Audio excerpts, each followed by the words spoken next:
Rizalana Sayyidina Muhammad sallallahu alaihi wasallam wa sallallahu Muhammadin wa ala alihi wasallam. Alhamdulillahirabbil alamin. Alhamdulillah kula panjenengan kalau punika ziarah ten makamipun maqbarahipun beliau ya akan kelulu bahwa Pangeran Penunggul Projo. Beliau termasuk bagian daripada 40 lebih perwira Sultan Agung Hanyokro Kusumo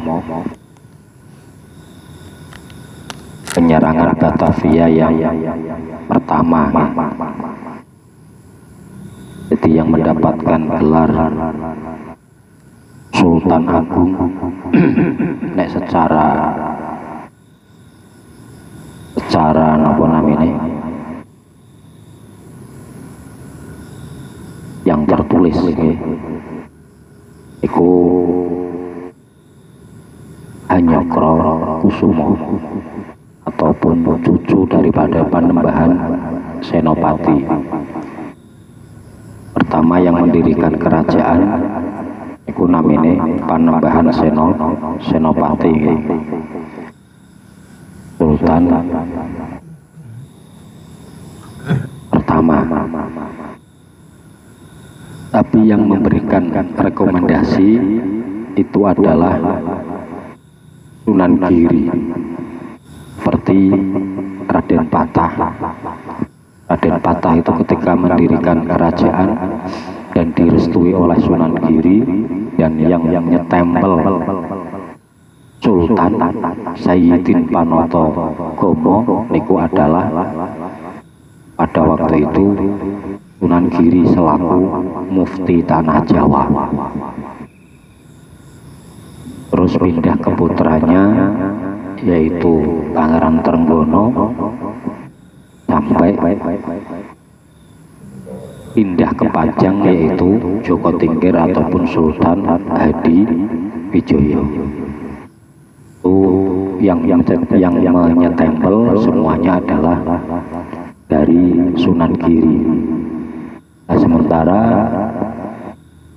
ketika Sultan Hadiwijoyo ataupun Joko Tingkir ini jatuh, sementara yang naik adalah Sutowijoyo ataupun dengan gelar Panembahan Senopati. Nah ini jika minta stempel pengesahan daripada Sultan, ini Sunan Giri tidak memberikan stempel. Sampai Giri Kedaton itu bar ataupun dipun serang. Ini cerita yang sebenarnya ya. Jadi Panembahan Senopati ini secara pengesahan tidak disahkan oleh Sunan Giri. Terus turun ke putranya yaitu Hanyokrowati. Nah, dari Hanyokrowati ini juga belum mendapatkan pengesahan dari Sunan Giri karena sudah hancur dan tidak ada pengesahan. Nah, baru yang ketiga ini ataupun yang nama aslinya adalah Raden Rangsang. Ini beliau bergelar dengan Hanyokro Kusumo. Ini meminta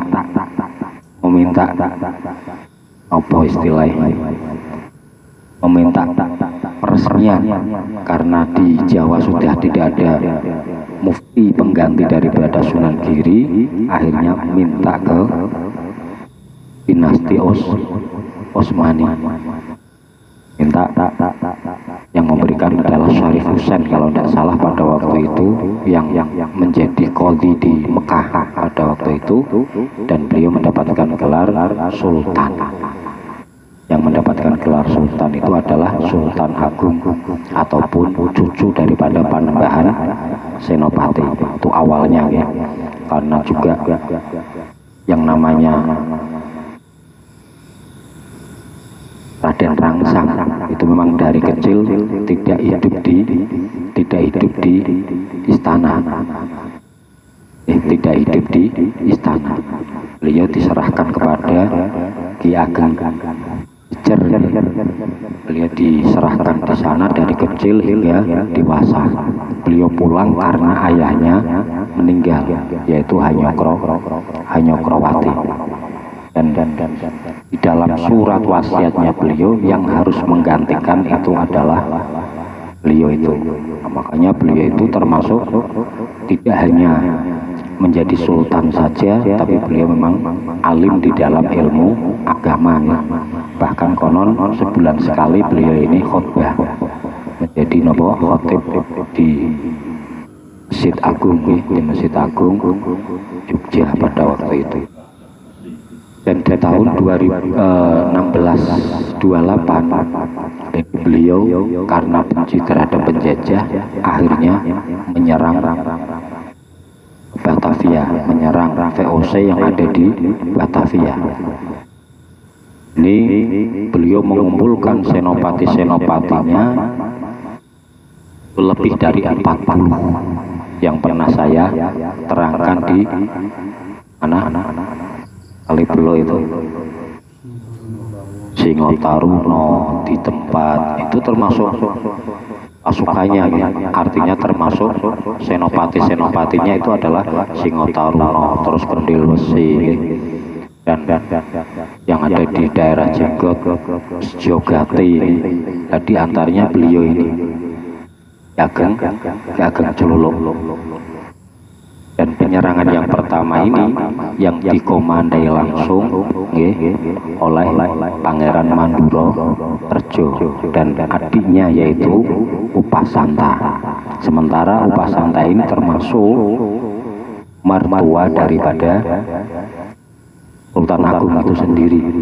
Jadi, termasuk mertua sekaligus senopati daripada Mataram yang makamnya ada di Pasegaran Batang, Upasantan.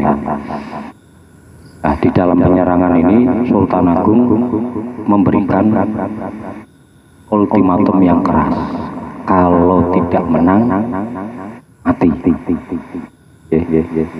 Dan yang digunakan itu hampir seperti penyerangannya Torik bin Ziyad.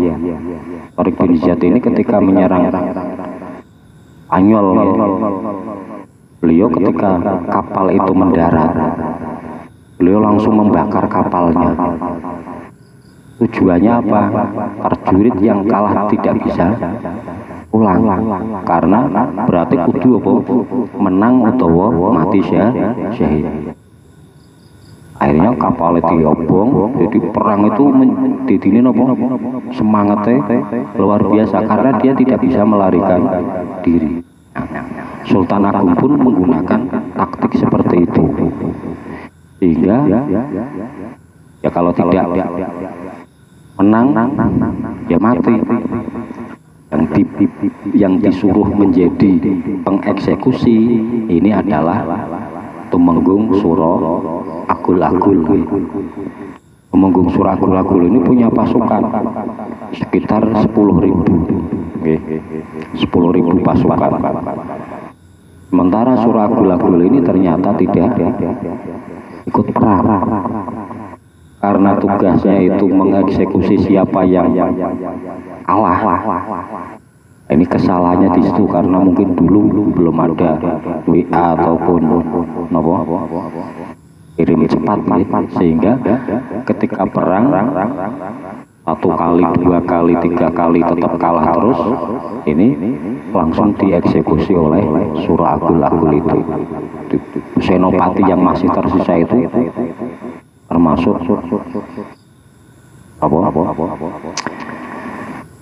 Pangeran Manduro Rejo dan Upasantan itu dihukum di Batavia itu karena termasuk Sultan Agung ini tidak hanya menyerukan seperti itu, Sultan Agung ini sampai menawan keluarganya. Artinya pokoknya perangnya temenanan, intinya seperti itu, paham moralin. Jadi kaya permaisurine garwane Mandura Rejo garwane Upasanta niku di bahasane napa nggih gawe sanggeng ten istana. Pokoknya aja sampai melarikan diri, kudu menang utawa mati di medan tempur. Nek sampai melarikan diri, taruhannya keluarganya ada di sana.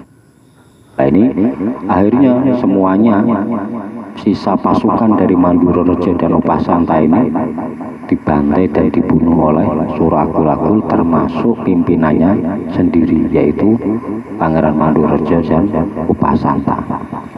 Akhirnya dibunuh, sudah selesai tugasnya, pulang ke Mataram menyampaikan tugasnya. Tapi setelah mendengar ceritanya seperti itu, justru malah Suragul-agul sendiri itulah yang dihukum oleh Sultan Agung. Malah orang wangi dalam peperangannya ngenteni Pak mengeksekusi siapa yang kalah. Jadi salah Suragul-agul seperti itu, akhirnya dieksekusi oleh Sultan Agung Mataram. Dan mereka yang selain daripada pimpinan, yaitu termasuk beliau ini terusan lagi yang Ingotaruno, yang lainnya menyebar biar tidak dihukum oleh Suragul-agul. Sebenarnya Sultan Agung tidak sekejam itu. Intinya itu hanya untuk memberikan semangat yang luar biasa kepada para pimpinan. Jadi kesalahan daripada Suragul-agul ini menurut versi yang itu, versi yang lain ya tetap biasa, yang namanya sejarah selalu ada versi. Di pengiriman yang pertama tahun 16228. Akhirnya 2 tahun kemudian, kurang lebih di tahun 1630-an ya, itu Sultan Agung mengirimkan pasukan lagi.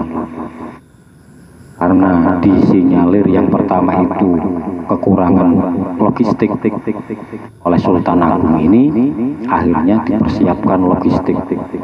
Mulai dari Pekalongan, Tegal, Brebes, Cirebon, Indramayu, itu disiapkan logistik. Dan itu yang tahu hanya beberapa kepercayaan Sultan Agung. Lagi-lagi di penyerangan kedua ini ada pengkhianat lagi, yaitu Tumenggung Endarnata kalau tidak salah namanya.